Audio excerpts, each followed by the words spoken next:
Hey, everybody. Before we get this podcast officially started, with Plum God Media, I want to thank our quarterly sponsor. And who is that? That is supplyhouse.com. Woo! If you have not gone to supplyhouse.com, you are missing out on discounts. You know how many times our local supply houses take like 2-3 weeks to get our parts, and by then our customers cancel on us? Not supplyhouse.com. I literally go online, so just so you guys know, I order the parts. John tells me what to order, I order it, I go online. It's really easy. Even for me who doesn't necessarily know all the parts and all the descriptions and stuff like that, I can still figure it out. I order it. It's affordable. Their shipping is super fast. So thank you so much to our friends at supplyhouse.com. And they are making a new location in Las Vegas, so shipping will be even faster for the West Coast. Oh, yeah, that's right. So supplyhouse.com. Let's hear it again. Whoop, whoop. Hello, everybody. This is OG Plum God, better known as John Thompson. We're here to talk about the World Plumbers Tour in Japan. I got my trusty wife right here making me do this podcast. Yeah, and the reason being is because when you came home from Japan, Hold on, how do you know my reasoning? I know you. I know you better than anybody else. All right, let's hear your reasoning of why I've been putting this podcast off. Okay, so I had corrective jaw surgery. I'm now 7 weeks post-op. So everybody, let's give me a round of applause here. Definitely one reason why we put this off, definitely. John has been working really hard on taking care of me. It was a pretty invasive surgery, upper and lower jaw surgery. My mouth was only wired shut for a week, but he was really putting a lot of his focus in taking care of his wife, which I'm sure a lot of you... Literally a couple days after I got back from Japan. It was a week. It was a week. Yeah, it was a week. Ryan Jones, he runs the World Plumbers Instagram page. Very sweet and genuine man. Yeah. He had nobody that wanted to go yet, and I think I was the first person to say, let's do this. Let's do it. Let's go. Whatever everybody needs, let's make it happen. But me being the first person to say yes, I was also probably the first person to cancel on him. I canceled probably about 3 times. And that was because of me. I was having anxiety about planning for my surgery. I had planned for it for about, I don't know. I just was anxious about my husband being gone because I was nervous about what was going to happen to me. So that's definitely one part why I've been pushing this podcast off. But the other part is it's really hard to come up with real words for that kind of experience. Because it was more of an emotional kind of thing. And it really hit me to the core when I came back from the trip, and I didn't really understand what was happening to me. Kind of an experience that it's very hard to put to words. You have to experience it yourself. It's a big culture difference from what you were telling me. Huge culture difference. Here in California, people don't care about you. They will talk shit straight to your face and behind your back at the same time. Or they'll troll your ass on Instagram, you assholes. Troll your ass on Instagram. Or on Yelp and just blast your ass to smithereens. Where, in Japan, their culture is completely different. They respect everybody for what they do and who they are. And let's just talk about social health, for instance. Like if somebody's sick, they put on a mask because they want to respect everybody else around them and they don't want to get them sick. But that goes as far as their plumbing systems on how safe and sanitary and respectable their plumbing systems are to the entire culture that they have there. Toto Toilet is one of the leading people in that, in my opinion, in handicap facilities and handicap bathrooms and handicap installation of bathrooms. Their standards are very high on what they expect out of their products. And I really didn't know too much about Toto until I went to Japan. And when I experienced the showroom, first off, they had literally, I actually cried a little bit when I went into the Toto facility because, or showroom, I'll say, because we went upstairs a couple stories. They opened the elevator doors and they had literally 25 employees lined up Very impressive. waiting for us to come into their facility. And it was just mind blowing. The amount of respect and time that those people took to plan for your arrival was absolutely it's incredible. insane. You know, they timed everything perfect. And this is not just Toto. This is literally every facility that we went to. They timed everything perfectly. They presented things. They actually had slideshows. They had presentations to give to us. Here in America or California, you go to a place, they just talk to you and they really shine you off. But I felt in Japan, in every situation I was in, they gave me the utmost respect. They didn't know me. They gave me all the professional courtesies that there are to give, not just in gifts, which they did give, or presentation, which they did give, but the personal respect goes a long way with me. Their body language, all those things are so welcoming. And I think that's what really got me right there is everyone's body language and the respect level that they had for everybody. I'm going to tell you, it just really fucked me up.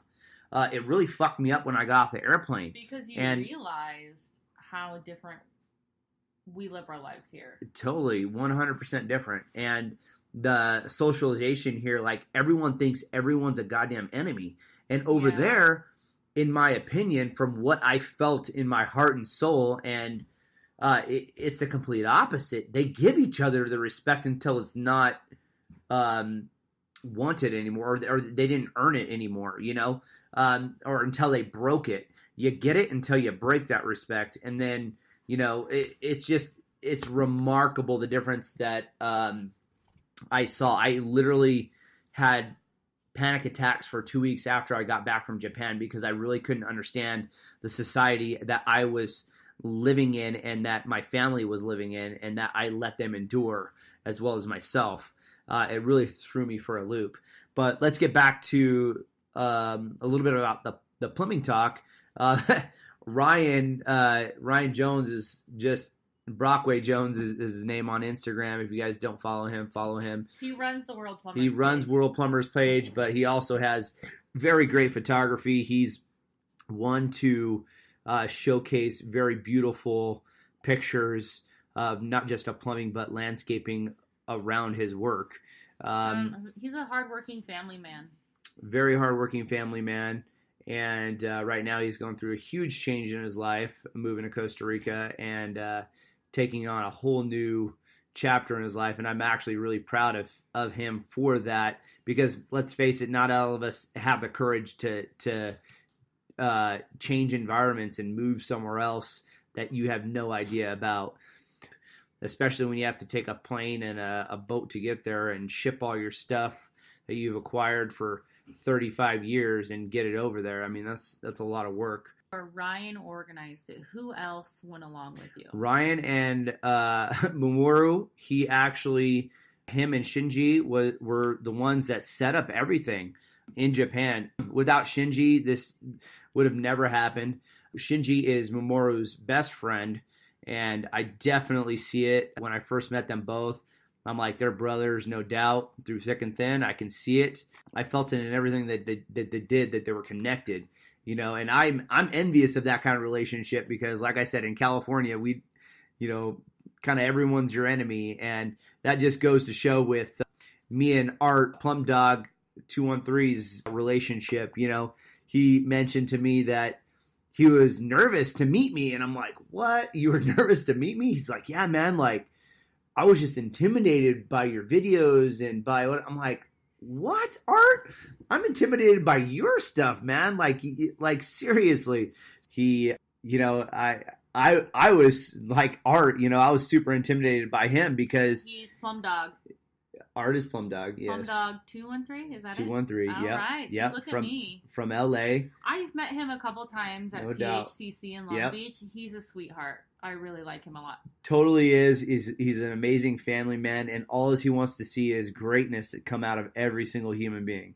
That really stood out to you was the Toto facility. That was awesome. One I really, really liked the video of you guys with like, I don't even know. You guys were like at someone's shop. What were you guys doing? And it was raining outside. It was that was at Memorial's shop. Okay. And and he forgot to prime the pipe, and I called him out on it. Did he? Oh yeah, that was yeah. Okay. So that was at their office facility, and that was our first day on film, and going live, and it was a really cool experience because that was probably one of my most favorite times in all of Japan. Was just literally going through their little workshop at their office space and getting into Mamoru's truck and just pulling his tool bag apart and just ripping all that shit apart. And just literally everyone's like, what is John doing? He's like opening up Mamoru's truck and getting into every bin, every bag that he has. And I'm like, yeah, dude, I want to see what the hell's going on here. I want to see how they use their tools. I want to see what kind of stuff that they have that I don't have, obviously. So that's why I'm here. I'm here to learn something different. So, yeah, I see there's pipe racks. I see that pipe, yeah. I got pipe at my shop, too. I don't care about the pipe. I want to get to the tools. Excuse me, I'm pouring myself a margarita because, like I said earlier, I was forced into doing this. And, yeah, so anyways, I'll move on. So, yeah. He was not forced into doing this. I just want you guys to know how changed he was by this trip. It was literally a movement, like straight up. And unfortunately, he had to put everything on hold because he was taking care of me. And I appreciate that. And I just want to tell you, I know how hard it was for you to really slow down and take care of me and everything else. Totally was, and especially when we have a business at the jeopardy of our love for each other, for one. Right, but when it really comes down to it, what's important in this life? Is our siblings. Our siblings? Our siblings. I'm not your sibling. I'm your wife. Our siblings and our family, our close family. Our siblings. That's a weird comment. Sorry. Well, in a sense, you have become a sibling, right? You can fuck off. Sorry. Okay. Sorry. Wrong terminology, guys. I am not perfect whatsoever. One thing that I thought was also really cool was the air conditioning jacket. People lost their mind over that. Oh, dude. Over 100,000 views on the World Plumbers page. That's like insane, stupid amount of views for that video. But if you think about it, like we have OSHA out here and we have heat illness and protection programs and all these things like to protect us from overheating and dehydration. Like this is like a revolutionary. When I saw this, it fucking blew my mind, and I knew it was going to be crazy for everybody else to see. I have yet to do a full video on that jacket, and I will. I've been needing to do it and meaning to do it, and I promise you I will. Changing out those fans is very simple to go from jacket to jacket with that fan kit. It makes it super easy. And you know what? It takes anything that I try to implement in my company with my employees, I make it as easy as possible, right? Because you don't want any blowback. Well, those fan jackets, it makes it so easy to interchange it from jacket to jacket that there is no excuses not to do it. There really is not. But so yeah, that was definitely a huge revolutionary thing to me to witness. I loved the Unda PEX. That was very awesome. It's like our Uponor PEX in America, but it comes with insulation on it. And it's push fittings. It's push fittings that are just like the new Shark Bite PEX. It's just like Evo PEX and when you put it together, but these fittings seem way more legit. The insulation wraps partially around the fittings that you're pushing into, is designed to go together, and it's just like a seamless production. It really, truly is. We went to see a new construction facility where this was used all around, and it was awesome to see. So a little bit about the plumbing in general. They don't get drain clogs very often from what I have witnessed. They had said it's because they take care of the problem before it ever is a problem. Exactly. They have like those crazy Toto toilets. Like they have bidets in every toilet. So they don't have the toilet paper stoppage issues. They don't have toilet paper stoppage issues. Hygiene products. Not only that, is they prematurely replace piping before they even need to be done, which I think is a huge thing. But not just that, is their fittings. It's good to be a plumber out there.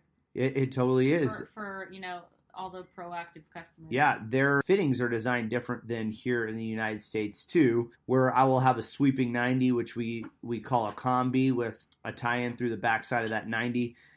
They would literally have a manhole for each one of those combis. And I believe that's one of the reasons why they don't get so many drain clogs is because of the way that their fittings are designed. You had said that they literally don't even have drain cleaning machines. No, like when you go through the trucks, I went through probably about 7 different trucks. Didn't see one toilet auger. Didn't see any drain cleaning equipment, period. It was all plumbing equipment, like to run lines, run water lines, or run sewer lines. Nothing to clear a drain. I literally don't understand how they did. If they get a clogged toilet, I don't know what they would do. They do not have Milwaukee tools, which is a big problem for them, and they're all yearning for tools, especially Milwaukee, because they know how much America loves it. Anything that America loves, Japan will love twice as much, in my opinion. They're pretty amazing. But going back to the plumbing systems themselves, pretty remarkable and groundbreaking things. So we went to a new construction facility. I would say it's kind of like a tilt-up in the United States. All of their walls are concrete. But what's so unique about all of their structures is that they all have access panels to everything. They don't run stuff inside walls. They run it through access panels. In Japan, the way that they build things is that there's access panels to literally everything. As there should be. As there should be. So if you need to replace a whole run, you can literally pull it out from one spot and pull it to the other. It's like no problem. Their bathrooms are literally one-piece units that if you want a new bathroom, you just go buy a whole fucking unit and just slap that thing in there. Everything's already pre-plumbed, pre-designed, pre-decorated, whole 9 yards. You just hook up the drain line and the water supply going to it. Pretty rad innovation. There's also a floor drain in the middle. I don't know if you guys followed me on Plum God Media that time, but first time I used a bidet, I thought I was going to flood out the entire building. Thankfully, there was a floor drain in that bathroom. There's like a really fancy toilet at Linko Sushi. It may be a Toto. I think next time. Is it in here, the high desert? Yeah, and it like plays music. Oh hell and yeah! It like gets warm, and it has like a. What kind of music though?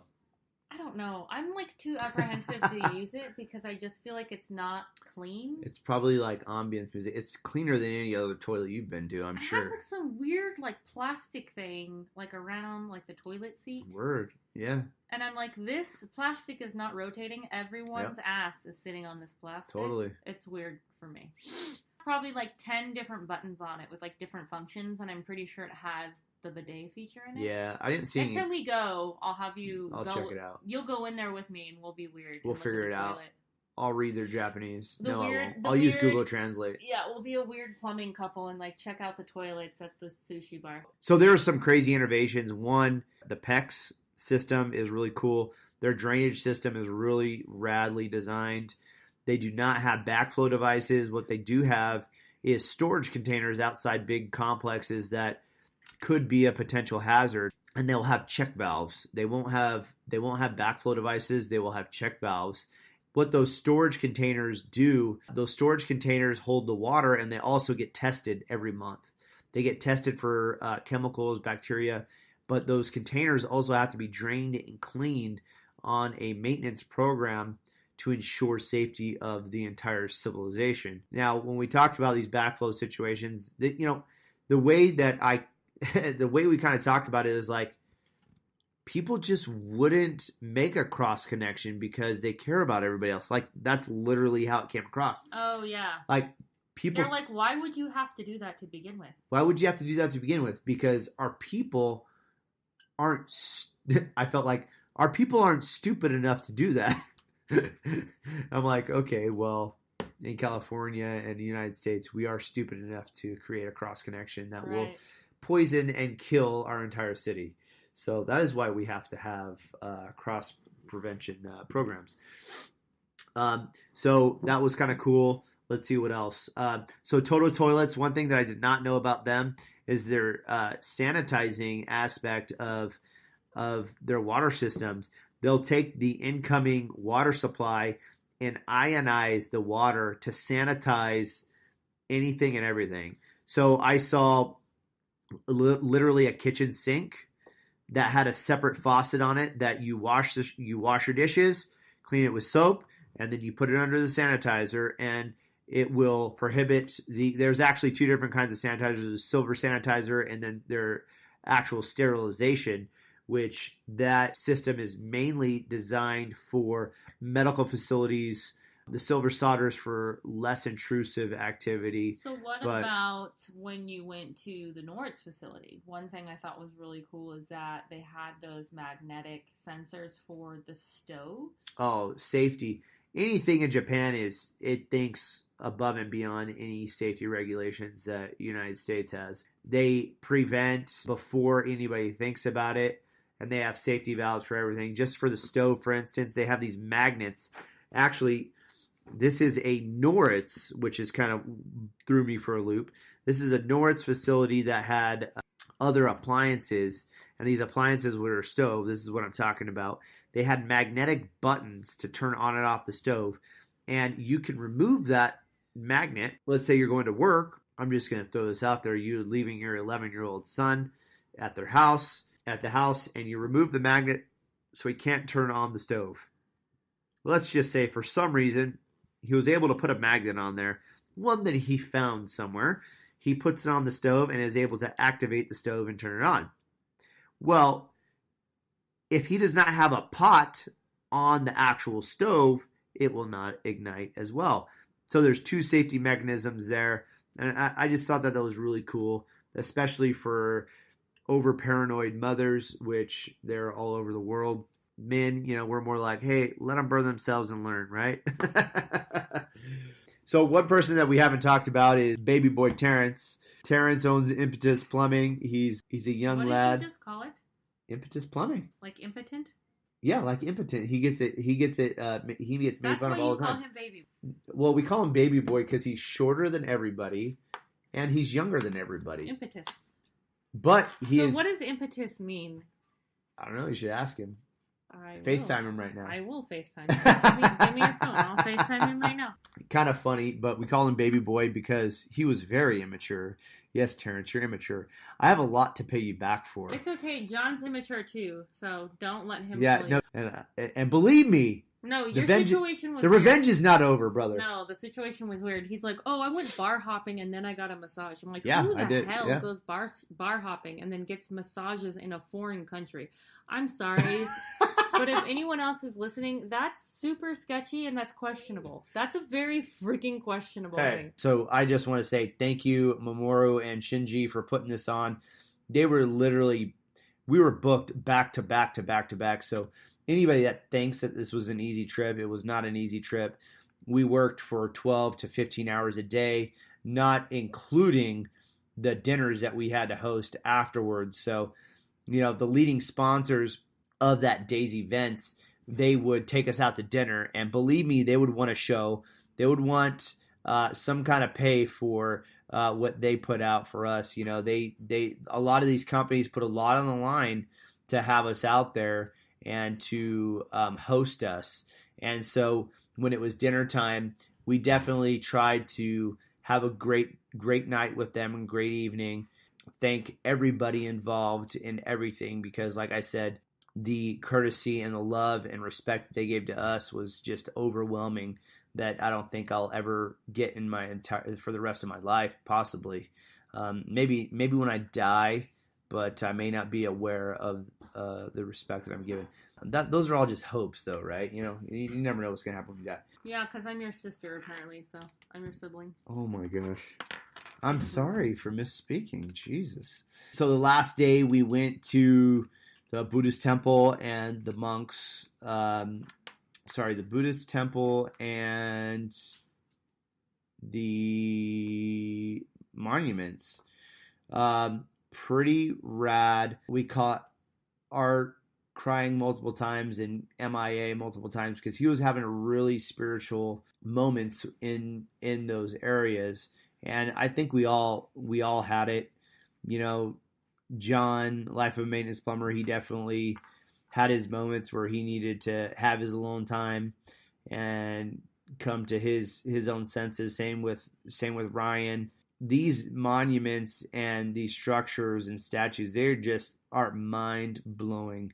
I don't know if you saw any of our pictures, but that does not even come close to what the real site is in person. Not only that is the spiritual feeling you do get from the statue and the temple. To get to the temple, you have to hike up, I don't know how many stairs, but you hike up a pretty good way.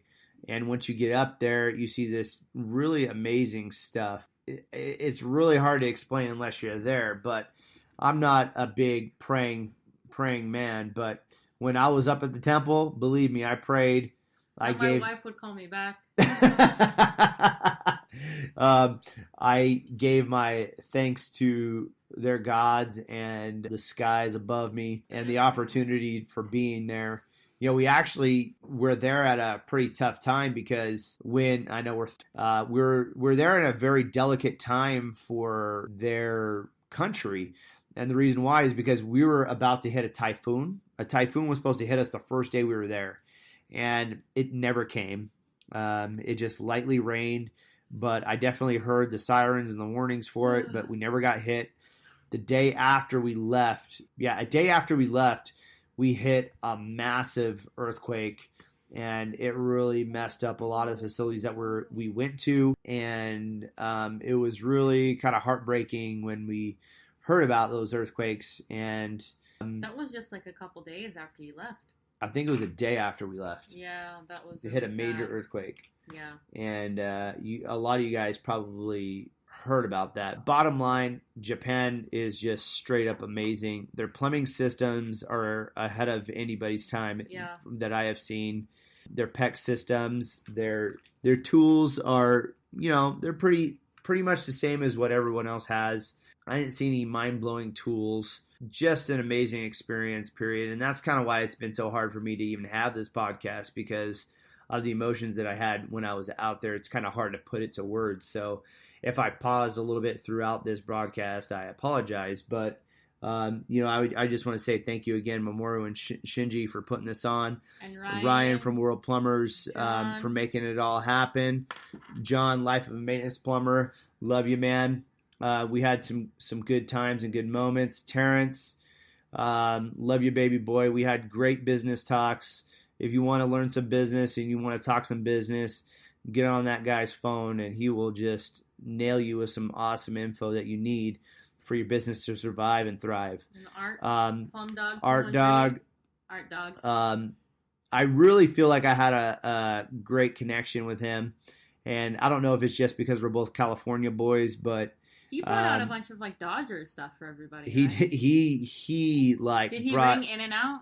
He brought In and Out. He brought In and Out certificates. No, I'm kidding. No, I mean actual doubles in his. No, tickets. he didn't. But he definitely brought everybody Angels hats and shirts and jerseys and Dodgers. Sorry, Dodgers. My bad. Ugh, no, you do not say Angels. You say Hey, Dodgers. I like the Angels too. So. No, I'm not. But he's in LA. He's in LA. He's a Dodgers fan. I know. Sorry about that. We're not very far away. He actually lives right by the airport, which is super cool. And you can go with me to my post stop next week and see him. Yeah, we'll go to. Actually, he services right where my wife goes to Kaiser Hospital, so we'll probably swing by and maybe have some lunch with him. I won't be eating, but you will. Thank you very much, everybody. That was associated with World Plumbers and made it happen. Crazy Carl, you are the man. If you guys wanted to know anything more about that experience, just hit me up on my DM. You know what I mean? Thank you very much for listening. Talk to you later.